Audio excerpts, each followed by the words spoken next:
Hi everyone, this is Philip Martin from the Phoenix Society. In this video, we're going to review the new Type 18A sharp longsword from Black Fencer. Earlier this year in February, I competed in the advanced longsword cutting competition at SoCal Swordfight 2022, and this sword was the first place prize. So thanks RJ from SoCal Swords, and thanks to Black Fencer for donating this sword as a prize. This Black Fencer sharp longsword is available with a number of different types of guards. This one is the breccia, but there are others that you can choose from. And I think this has a very attractive look. The blade is 35.5 inches long. The grip, the cord wrap grip, is 8.5 inches long. The weight is 2 pounds 15 ounces, and it has a point of balance pretty close to the guard at 2.5 inches. I did some cutting earlier this week with this longsword, so let's see how this Black Fencer sharp longsword cuts the Tommy.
So from that cutting footage, you can see that this Black Fencer sharp longsword cuts very well.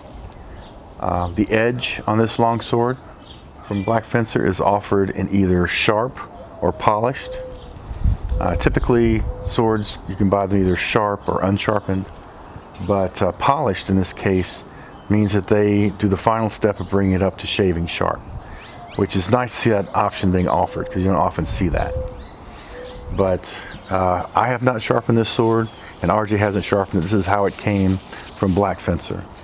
If you just put the blade on a folded up piece of paper towel and run it across, it just drops right through.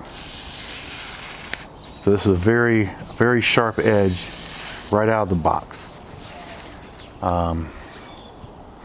The construction of the hilt, you may have noticed in that footage, is very tight because it would ring very loudly after each cut, and that's good to see as well. One caveat that I have to mention in this review is that this sword is the very first prototype of this Type 18A sharp longsword. So it was sent to RJ for review. He's already provided feedback, and that feedback I find that I agree with after having cut with the sword.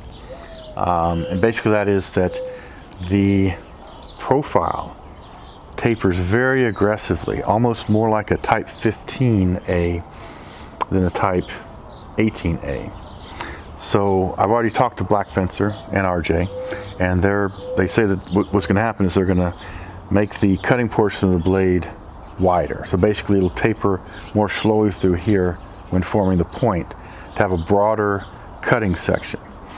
And that will also give the blade more presence. It'll add about 75 grams is what Black Fencer told me. And that would be nice because with the 2.5 inch point of balance, with the multiple mat cutting that I did, I could feel that I had to put a little more force into the cuts because the blade was lighter. So that will be definitely a good improvement, adding a little bit of steel here to improve the edge geometry and the blade presence to allow it to cut more easily. Overall, I like this sword very much. So thanks again to Black Fencer and to RJ for having this as a prize for the Advanced Cutting Tournament. I hope you found this review helpful. I hope you enjoyed it, and thank you very much for watching.